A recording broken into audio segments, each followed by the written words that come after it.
On June 1st of this year, the Government of Canada pledged an initial $50 million to assist Quebec, Manitoba, and Ontario, provinces that have borne the majority of the costs associated with housing asylum seekers. And of this amount, $11 million has now gone directly to the City of Toronto.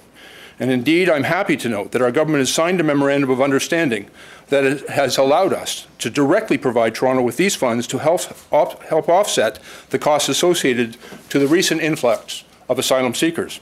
And these initial funds have been allocated to help alleviate the immediate pressures being experienced by the City of Toronto.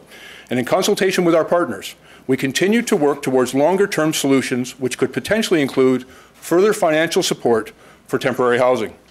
And as well, due to the pressures Toronto is facing with the ongoing arrival of asylum seekers within its shelter system, our government has recently made arrangements to book hotel and motel rooms within the Greater Toronto Area. And this will allow Toronto city officials to move asylum seekers out of the college dormitories well ahead of the deadline of August 9th in order to make way for the returning students. Toronto has a proud history of responding to refugee and asylum seekers in their time of need.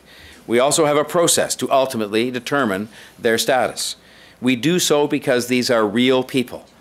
More than 50% of the people that are involved in the numbers we're talking about today in the shelter system are people under the age of 15 years old, children.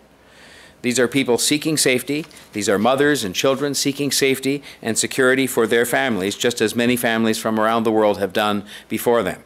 It is not the city's role to determine immigration policy. We are here to make sure that no one in our city is left on the street, and that is what we have done.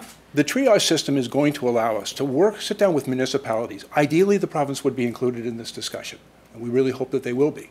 But it allows us to sit down with municipalities, and as Mayor Tory's indicated, we've heard from a number of mayors who've said, we not only can accommodate these individuals, we need them, we want them.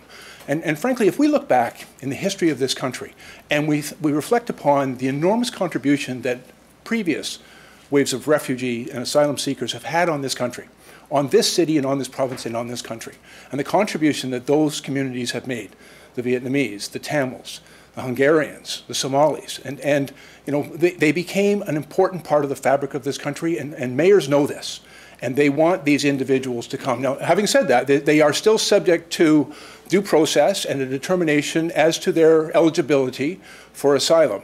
But mayors also know that these individuals can begin making an important contribution to their community by working in their community and contributing to their community. And so that's how I see the triage system working. All federal agencies working with the province and with the municipalities to get people into a situation which benefits not only them, but benefits those communities as well.